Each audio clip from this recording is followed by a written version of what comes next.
बोलिए सदगुरुदेव की जय। साहेब।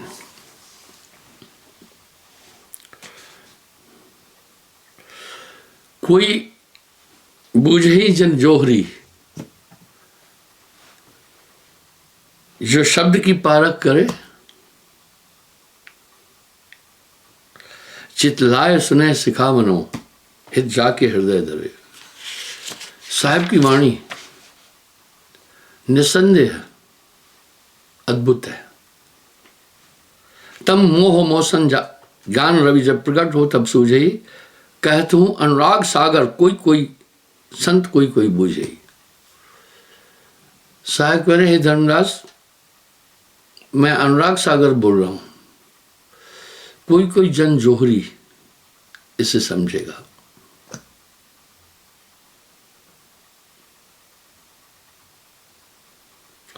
कोई एक संत सुजान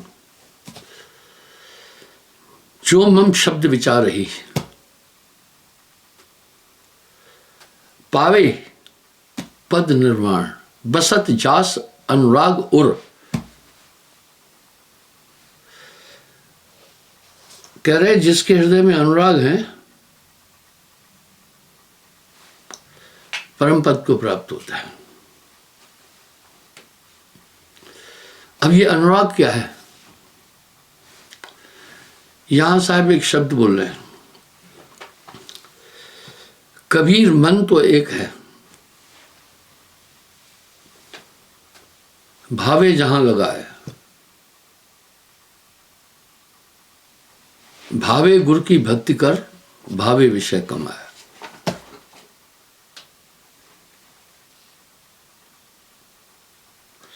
बड़ा यूनिक प्रश्न पूछ रहे हैं अनुराग अपना धर्मदास जी। सदगुरु कहो अनुरागी वाणी, जाके चित अनुराग समाना, ताको कहो सदगुरु सहदाना। अब सहदाना क्या होता है? प्राचीन काल में छोटे छोटे पूर्वे और राजा होते थे, तो सहदानी चौकी, जैसे हम बॉर्डर है ना, वहां सहदानी चौकी होती थी। किस इसी राज्य के हो कि नहीं? सहदानी कहते हैं परिचय को। कह रहे मुझे बताइए अनुरागी कैसे, हम अनुरागी को हम कैसे अनुभव करें, उसकी क्या पहचान है?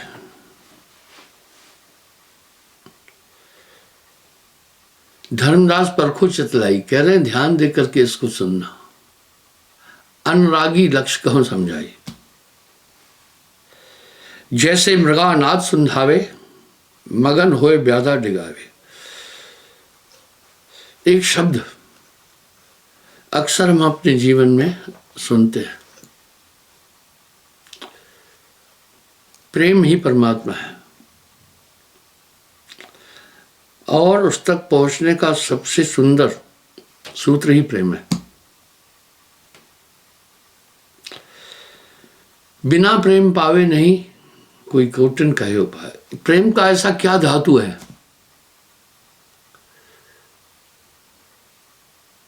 कोई पूछे कि जमाने में बड़ी चीजें क्या, कोई पूछे कि जमाने में बड़ी चीजें क्या, हम बताएंगे, बतला देंगे, प्रेम से बढ़ के जमाने में कोई चीज नहीं। प्रेम मिटा देता है सदियों की दुश्मनी को। प्रेम हैवान को इंसान बना देता है। प्रेम इंसान को भगवान बना देता है। आखिर प्रेम का धातु क्या है? ऐसा क्या है प्रेम में जो हमें ईश्वर से मिला देता है?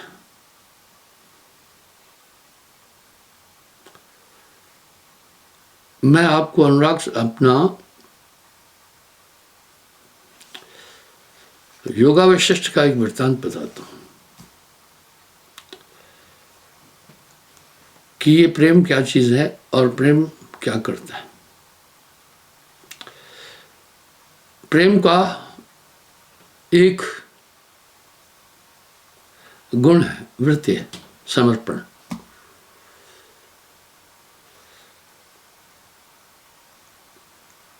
एक बार आप प्रेम के धातु को समझिएगा। एक बार एक रानी थी, बड़ी सुंदर थी, लेकिन राजा वृद्ध था।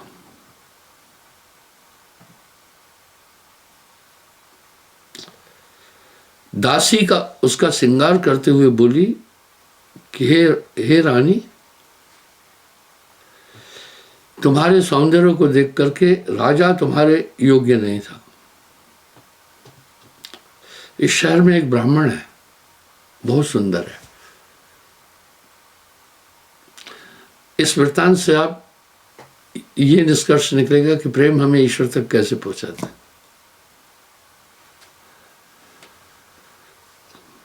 दासी ने कहा वो बड़ा सुंदर है, तुम्हारे योग्य था। एकाएक रानी के हृदय में उस ब्राह्मण के प्रति एक भाव उत्पन्न हो गया।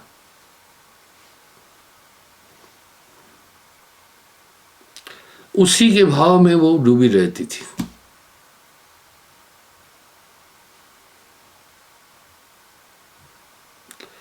एकाएक उस ब्राह्मण के हृदय में रानी के प्रति आकर्षण पैदा हो गया।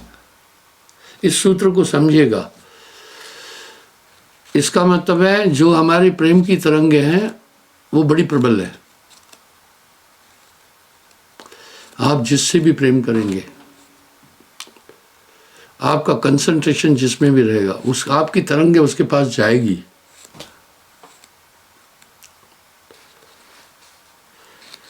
प्रबल प्रेम के बस में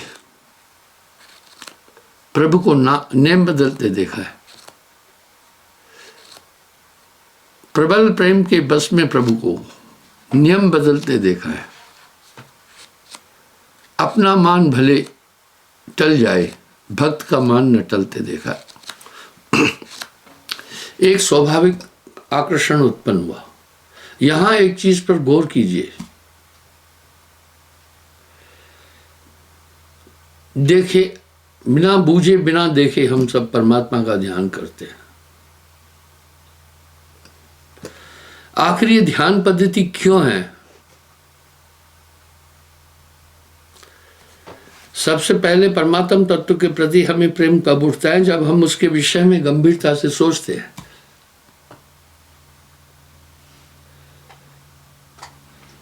तो हमारी वो तरंगे ईश्वर तक पहुंचती है।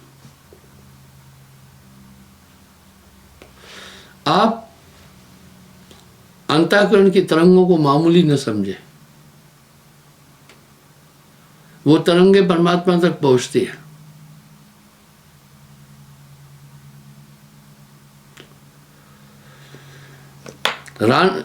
वो उसी के विचारों में डूबा रहता था। रानी भी उस ब्राह्मण के विचारों में डूबी। एक दूसरे को उन्होंने देखा भी नहीं था, कोई फिजिकल टच नहीं था। वो तो एक बचकानी चीजें हैं।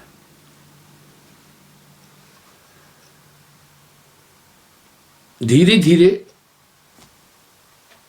उस ब्राह्मण के प्रेम का अट्रैक्शन रानी को अपनी तरफ खींचने लगा। अनायास वो रानी उस ब्राह्मण के पास पहुंची और उससे प्रेम करने लगी। वो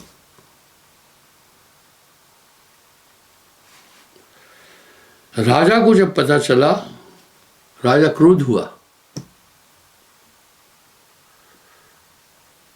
वो प्रेम में आनंद है, वासना में पीड़ा है। वासना में भय है, प्रेम में आनंद है। दोनों विपरीत है।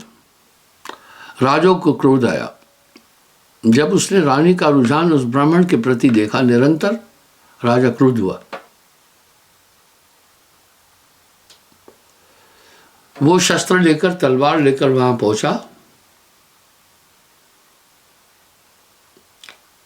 और ब्राह्मण पर कई वार किए।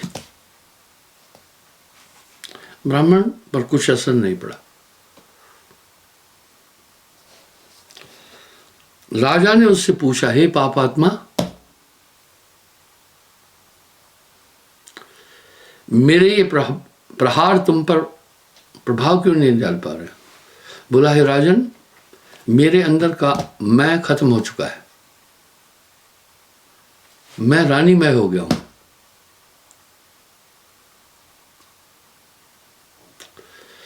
इंसान का दुख और सुख और मौत तब तक है जब तक उसमें अहंकार है, मैं है। इसलिए यहां पर क्या कहा है, सब गुरुमय हो जाओ। फिर रानी पर प्रहार किए, रानी भी नहीं मरी।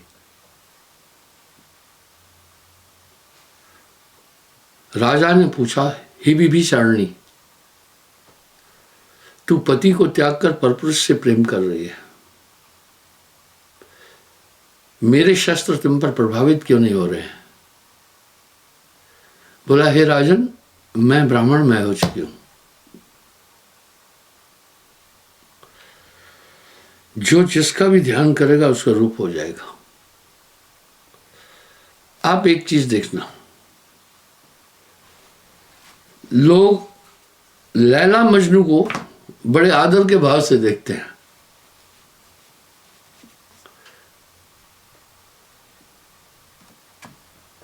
मजनू बड़ा सुंदर था, लैला सांवली थी। धीरे धीरे लैला के हृदय में मजनू का प्रेम उठा। कोई लेटर नहीं दिया, कोई कॉल नहीं किया जैसे आजकल करते हैं।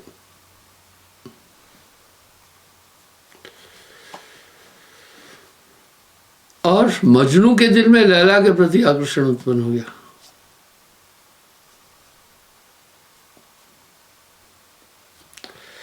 किसी दासी ने बोला, ए लैला, तुम्हारा जो मजनू है, जो जिससे तुम प्रेम करती हो, वो मस्जिद में है।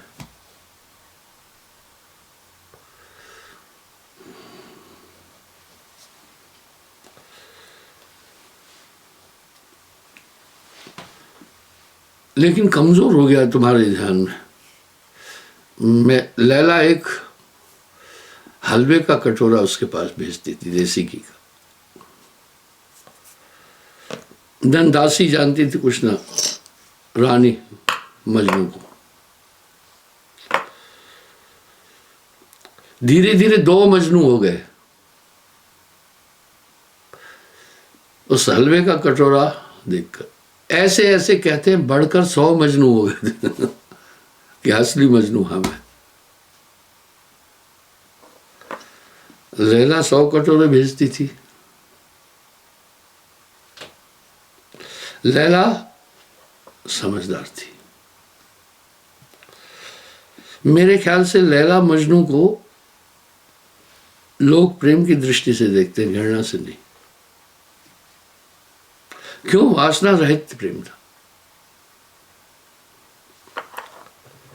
एक दिन लैला ने क्या किया, जब दासी ने कहा दिन प्रतिदिन मजनू बढ़ते जा रहे हैं, लैला ने कहा चिंता नहीं करो। एक दिन लैला ने एक कटोरा और खंजर भेजा। हलवे के कटोरों के बदले कहा, बोलना लैला के को एक बीमारी हो गई है, एक रोग हो गया है, मजनू के जिगर का खून चाहिए।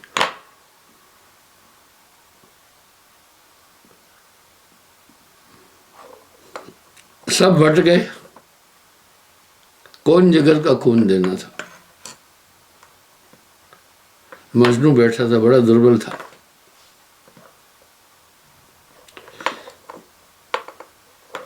दासी ने कहा सब चले गए, तुम क्यों नहीं गए?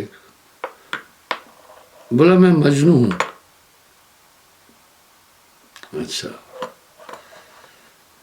मजनू लैला के कलेजे में सूल हो गया है, इसलिए वैद ने बताया तुम्हें मजनू के जिगर का खून चाहिए, तब ठीक हो जाएगी। उसने कमीज उतार कर कहा ले लो। चली गई। दासी उसने कहा मैंने मजनू देख लिया, आज वही है, बाकी सब भग गए थे। लैला बड़ी तेजी से मस्जिद में पहुंची। जब पहुंची तो मौलवी इबादत कर रहा था दरवाजे के पास बैठकर कुरान शरीफ पर। लैला धाय करके वहां जब पहुंची, उसको डिस्टर्ब किया, धर्म ग्रंथ को। मौलवी क्रोध हुआ, बोला बदतमीज लड़की, मैं खुदा की इबादत में था, तूने मेरा ध्यान हटा लिया। लैला मजनू तक पहुंचने वाली थी, मजनू से नहीं मिली, वापस आई।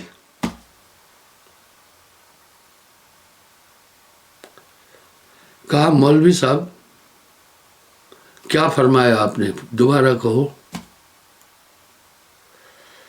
बोला बदतमीज लड़की, में इबादत में मशगूल था और तुमने आकर के खंडित किया।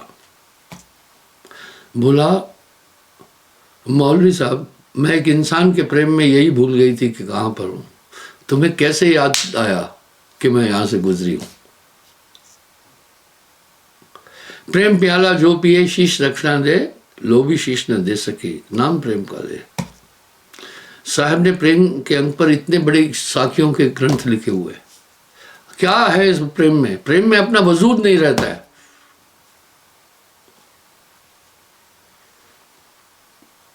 जिससे जिसका प्रेम है वो वहीं रहेगा और वहीं पहुंचेगा। इसलिए प्रेम में आदमी सब चीजें भूल जाता है, बाकी एक ही पॉइंट पर कंसंट्रेट हो जाता है।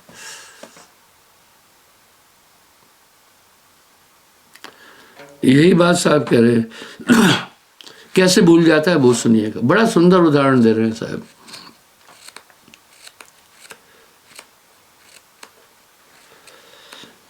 कैसे अनुरागी लख पर रही, बिना राग जीव ना तरई। यहां मैं ब्रह्मानंद जी का शब्द दोबारा दोहरा रहा हूं। प्रसंग ऐसा है, प्रेम में स्वार्थ नहीं है, प्रेम में वासना नहीं है, प्रेम एक समर्पण है। प्रेम में अपने को मिटाना पड़ता है, जिससे प्रेम कर रहे हैं उसमें हो जाना पड़ता है, तो उसी का रूप हो जाता है।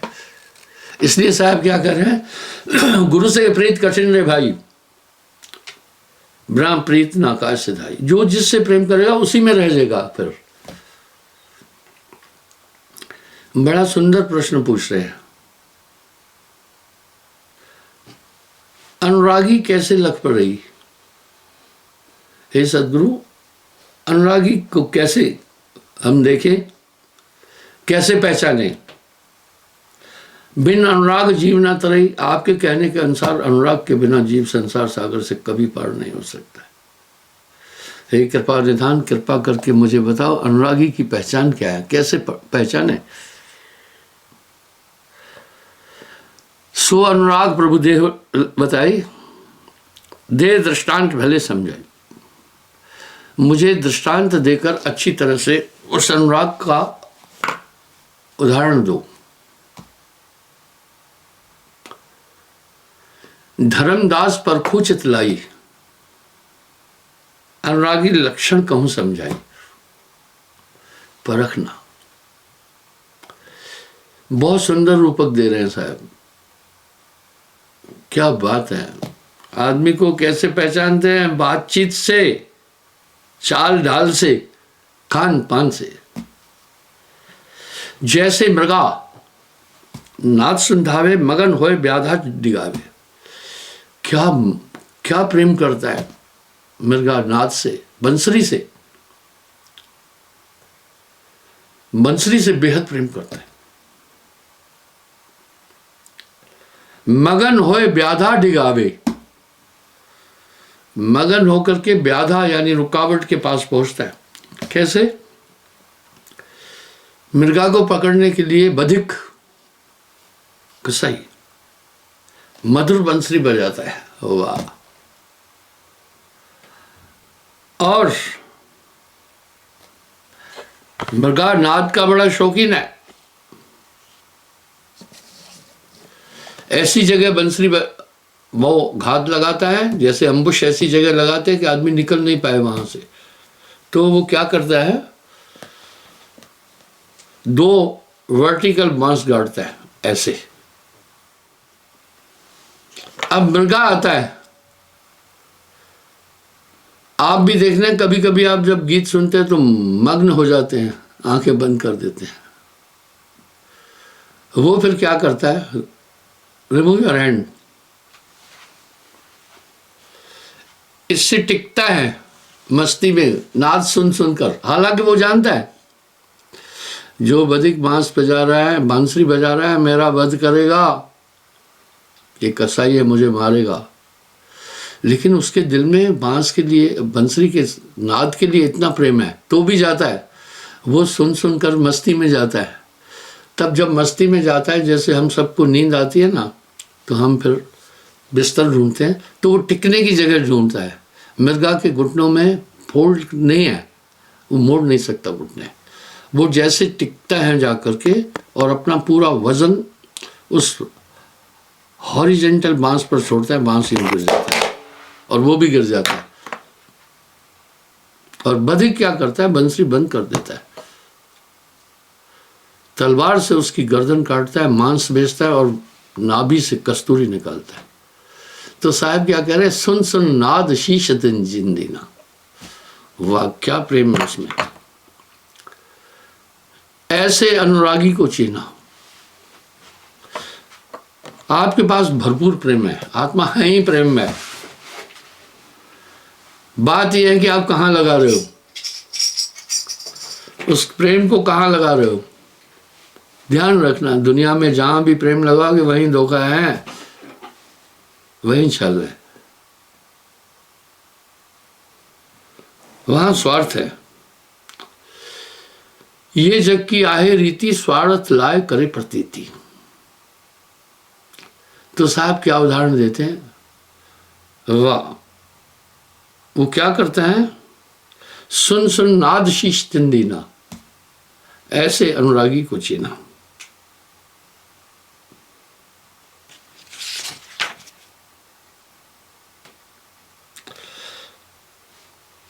दूसरा साहब कह रहे हैं, दृष्टांत दे रहे हैं प्रेम का। पतंगा दीपक से बहुत प्यार करता है। क्या बात है, प्रेम में तो समर्पण है, और समर्पण तो बहुत बड़ा गुण है।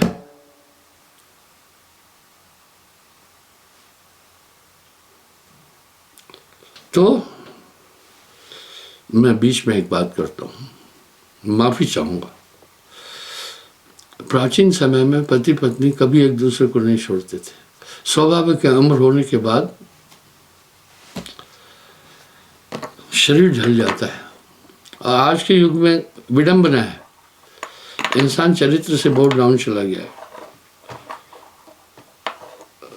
विषय विकार करके उगता है, दूसरी स्त्री को ढूंढता है, अपनी पत्नी को छोड़ देता है। पहले ऐसे नहीं था, वो आत्मसात हो जाते थे। मैं एक बात अक्सर कहता हूं, शादी होती है पक्की 80 साल के बाद। जब ये मैं बात कहूंगा, कहेंगे ये सरफरा आदमी क्या क्या बक रहा है। जब आपका एंगेजमेंट हो या शादी हो जाए, समझना अभी बातचीत चल रही है, शादी नहीं हुई है। शादी हो जाए, जब आपको बाल बच्चे हो जाए, समझना अभी एंगेजमेंट हुई है, ठीक है ना। अब हुई है एंगेजमेंट, वो एंगेज करते हैं बच्चे ना, और खटपट चलती रहती है, चुम्मा चाटी चलती रहती है, विषय विकार चलते रहते हैं, झगड़े लड़ाई चलते रहते हैं।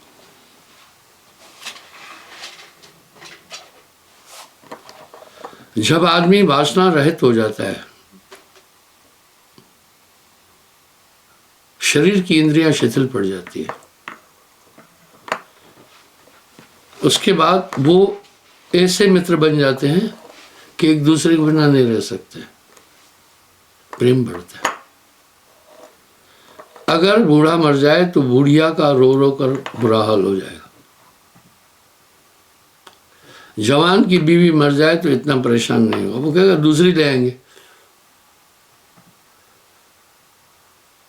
और लड़की भी सोचती है दूसरा पति मिल जाएगा, लेकिन बुढ़िया सोचती है अभी कोई नहीं मिलने वाला है, वो उसमें आत्मसात हो जाता है। इस तरह बुढ़िया मर जाए, बूढ़ा इतना रोएगा कि आप पूछो मत। मैं आपके सामने जो भी बातें बोलता हूं प्रैक्टिकल अनुभव है। एक आदमी आया, कहीं माता शरीर छोड़ गई थी, काफी एज था उसकी माँ। बोला पापा अब थोड़ा सा अवसाद में आ गया है, डिस्टर्ब हो गया है जब से माँ मर गई। देखा, प्रेम तो आत्मीय सामंजस्य है, शारीरिक मिलन नहीं है, वो तो वासना है। इसलिए उस अवस्था में पहुंचकर इंद्रियां शिथिल पड़ जाती है, तब वो एक दूसरे को अच्छी तरह से समझते हैं, बहुत कम लड़ेंगे और ऐसे मित्र बन जाते हैं कि क्या बताऊं मैं।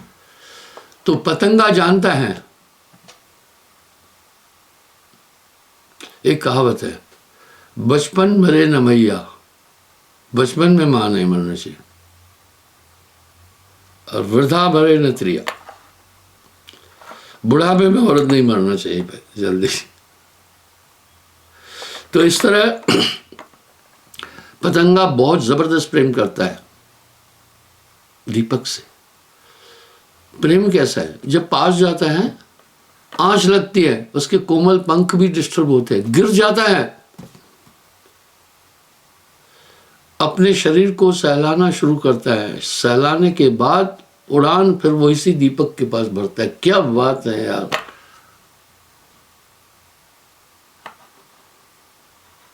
यहां मैंने बहुत लोग देखे जो मजनू टाइम कहते हैं, इस लड़की से बड़ा प्रेम करता हूं।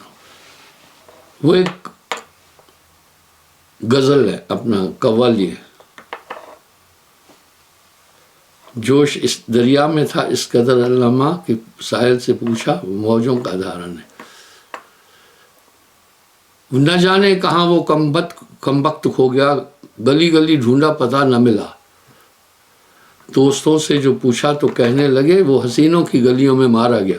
खैर मैं फिल्म देखता नहीं, कभी कभी सुन लेता था। फौज में जैसे आदमी अपनी बीबी को साथ रखता है ना, फौजी एक रेडियो रखता था उस समय, छोटा ट्रांजिस्टर, गाने सुनता रहता था समय काटने के लिए। कभी कभी मैं कहता भैया यार बंद कर इसको, इससे डिस्टर्ब है। बोलते थे महाराज आपको तो न बीवी न बच्चे, हमें उनकी याद आती रहती है तो हम अपना टाइम इसी तरह गुजारते हैं। तो इस तरह से वो एक निष्काम भाव का प्रेम उत्पन्न हो जाता है। परमात्मा से कुछ मांगना नहीं, कुछ चाहना नहीं, बस उसे ही चाहना। अष्ट सिद्धि नव नित्य वैकुंठ के वासा, सो मह कछु न चाहिए मेरे अविनाशी। अधिक स्नेही माछली दूजा अल्प स्नेह, प्राण तजे पल बीछड़े, तजत न लागे बेर। साहब कह रहे हैं इन सबका तो प्रेम बोला, कहीं फितंगे का, कहीं चकोर का बोला, कहीं प्रेम किसी का बोला, लेकिन आखिर में क्या कह रहे हैं, अधिक स्नेही माछली दूजा अल्प स्नेह, प्राण तजे पल बीछड़े, तजत न लागे बैर। जिससे आपका अटूट प्रेम हो जाएगा, आपकी आत्मा उसी के पास रहेगी। इसलिए साहब कह रहे हैं ये गुरु से प्रीत कठिन रे भाई, बिना प्रीत नहीं काज सिधाई। तो ये प्रेम ब्रह्मानंद जी के शब्द में बहुत बड़ी बात है। कोई पूछे कि जमाने में बड़ी चीज है क्या,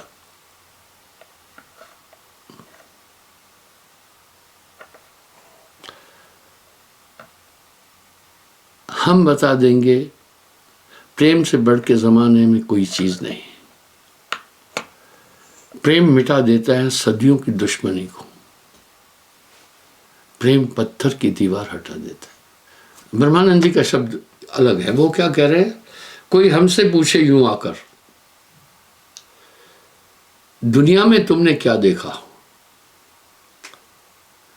कोई हमसे पूछे यूं आकर दुनिया में तुमने क्या देखा, हम बतला देंगे यूं उसको सब मतलब का मेला देखा। हम मतलब के तुम मतलब के, ये मतलब के वो मतलब के, गुलसितान में फूल खिला हमने देखा मतलब का। जोगी देखे जंगम देखे, पीले कपड़े वाले देखे, पर गले में उनके हार पड़ा, हमने देखा मतलब का। जोगी देखे जंगम देखे, पीले कपड़े वाले देखे, पर गले में उनके हार पड़ा, हमने देखा मतलब का।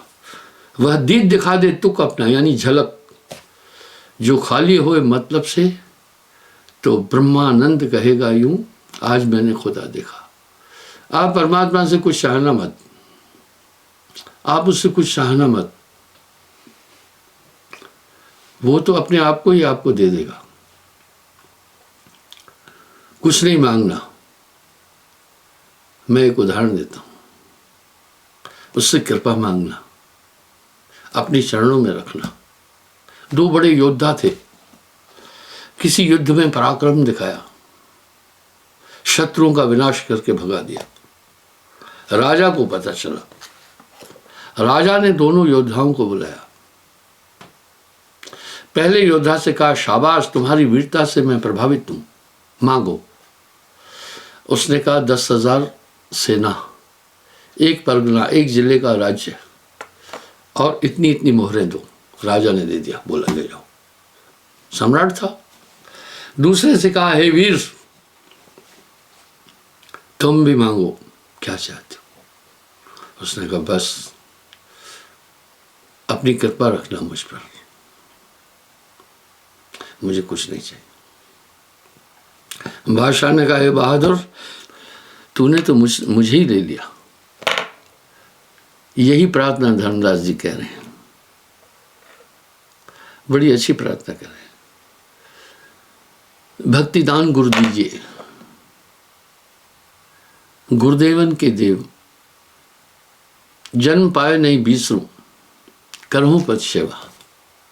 तीरथ व्रत मैं ना करूं, नहीं देवल पूजा, मनसा वाचा कर्मणा, मोरे और न दूजा। सुख संपत्ति परिवार धन, सुंदर वर नारी, सपने इच्छा ना उठे, प्रभु आज तुम्हारा। न मुझे पुत्र चाहिए, न धन चाहिए, न संपत्ति चाहिए। यहाँ लोग आकर प्रार्थना करते हैं, कोई गरीब हूँ धन दे दो, बेटा नहीं है 2 बेटियां दे दो, फलाना करो ढिकाना करो, समझ में आता है। यही जग की आहे रीति, स्वार्थ ला करे प्रतीति। आगे क्या कह रहे हैं धर्मदास जी, सुख संपत्ति परिवार धन, सुंदर वर नारी, सपने इच्छा ना उठे, गुरु आज तुम्हारी। अष्ट सिद्ध नौ निधि है, वैकुंठ के वासा, सो मह कछु न चाहिए, मेरे अविनाशी। धर्मदास की विनती समरथ सुन लीजिए, आवागमन निवार कर, बस आपन कर लीजिए, अपना बना लेना। न मांगू जगत की सुख संपदा, दास की है बस इतनी इल्तिजा। मैं पुकारूं तुम्हें तुम आवाज दो, भाई हर पल ये आंसू तुम्हारे लिए। इसलिए बिन रोए नहीं पाइए साहिब का दीदार। जब आप उसमें लग्न रखते हैं एक ही जगह, कबीर मन तो एक है, भावे जहाँ लगाए, भावे गुरु की भक्ति कर, भावे विषय कमाए। तो साहिब भी यही कह रहे हैं, अनुरागी के लिए परमात्म पथ, ये अनुराग एक वो रास्ता है जो ईश्वर तक पहुँचाता है।